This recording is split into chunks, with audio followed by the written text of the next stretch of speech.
धन्यवाद शरद पवार जी। मैं अगली कड़ी में शिवसेना प्रमुख उद्धव ठाकरे जी से विनती करता हूं कि वो मार्गदर्शन करें।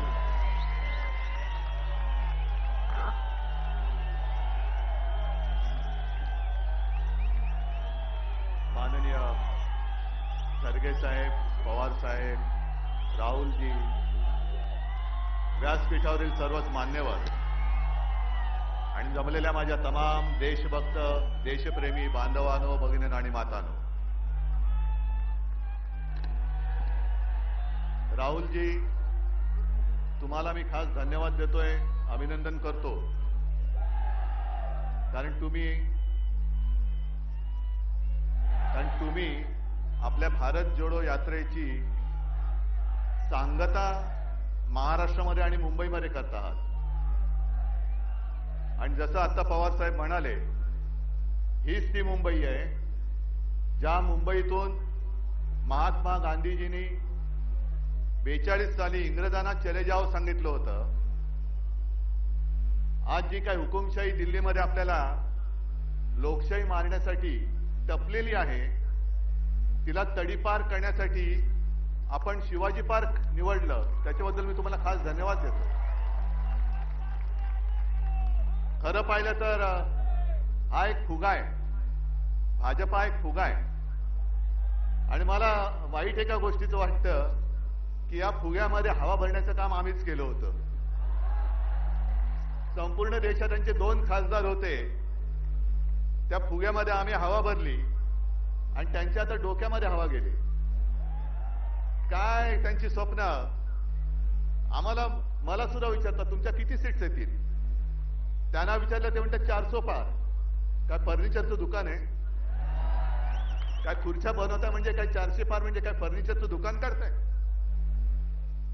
पण ही लढाई तुम्ही पाहिला असाल, आज देशभरातून सगळ्या राज्यातून महत्वाचे नेते इथे आलेत, आणि आपल्याला असं वाटत असेल की ही परिस्थिती केवळ महाराष्ट्रामध्ये आहे, तसं नाहीये।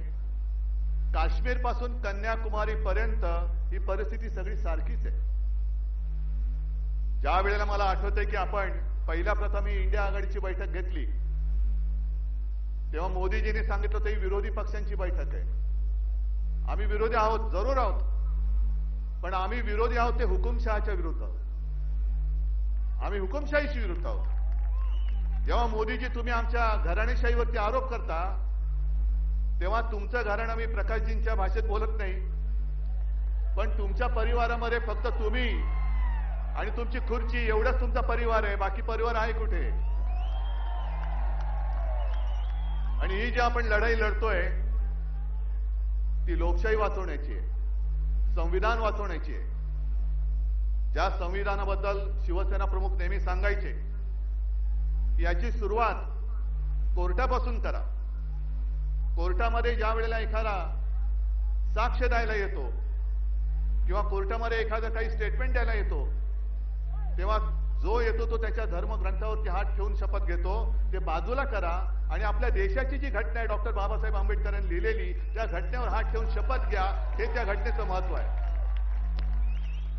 आणि यांना 400 पार त्याच्यासाठी पाहिजे, हे आता स्पष्ट झालेलं आहे।